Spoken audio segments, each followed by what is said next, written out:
राम राम शेतकरी मित्रांनो, आपण ज्या वेळेला मक्का काढला त्यावेळेला इथे भुट्टे पडलेले होते, म्हणजे चिरपाट हे सर्व पडलेलं होतं. आणि आपण उन्हाळ्यामध्ये याच्यावर एस कल्चरची फवारणी करून दिलेली होती कोरड्यामध्ये. त्यावेळेला पाणी नव्हतं, फक्त त्या भुट्ट्यांवर आणि चिरपाटवर आपण फवारणी करून दिलेली होती.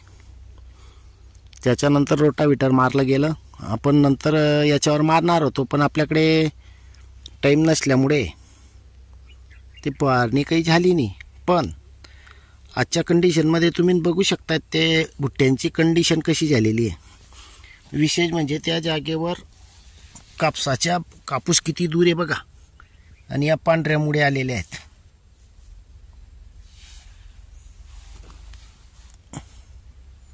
या पांढऱ्या मुळ्या इथपर्यंत आलेल्या आहेत, कापूस दूर आहे. आणि हे बुट्ट विशेष म्हणजे बघा, आता त्याच्यात बारीक निरीक्षणमध्ये गांडूळ, हे बघा गांडूळ, म्हणजे जिथे जास्त प्रमाणात काळी कचरा असतो तिथे गांडूळ असतात. हे बघा, विशेष म्हणजे पूर्ण सफेद गांडूळ आहेत. आपण त्यांना बघा, हे बारीक बुरीक असे इतके गांडूळ आहेत की विचारूच नका. हे बघा,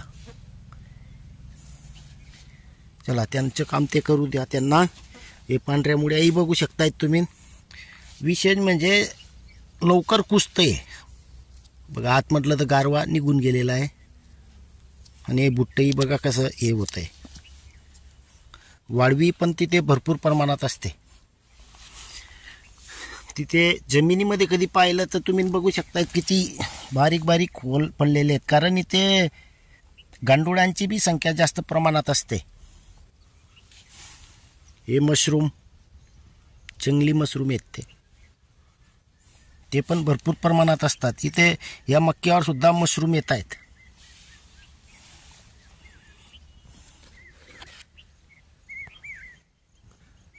तर शेतकरी मित्रांनो, आपण जितकं जमिनीत काळी कचरा गाडू तितकी जमीन सुपीक होते.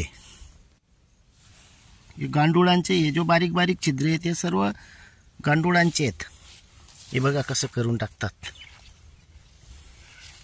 तर शेतकरी मित्रांनो, आपली जमीन पैलवान करायची असेल तर जीवाणूंचा वापर करणे महत्त्वाचे आहे.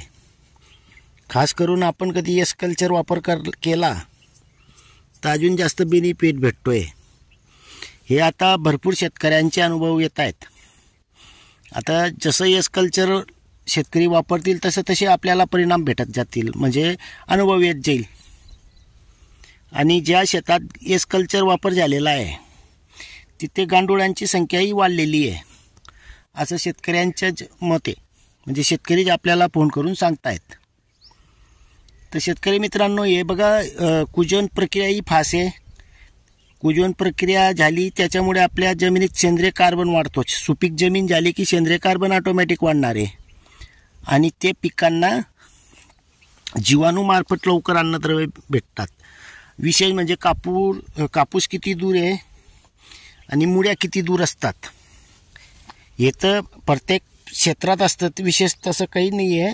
पण जी जमीन जास्त प्रमाणात भुसभुशीत असते तिथं मात्र मुळ्या भरपूर दूर जात असतात.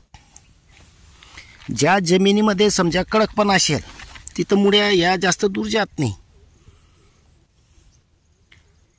धन्यवाद मित्रांनो.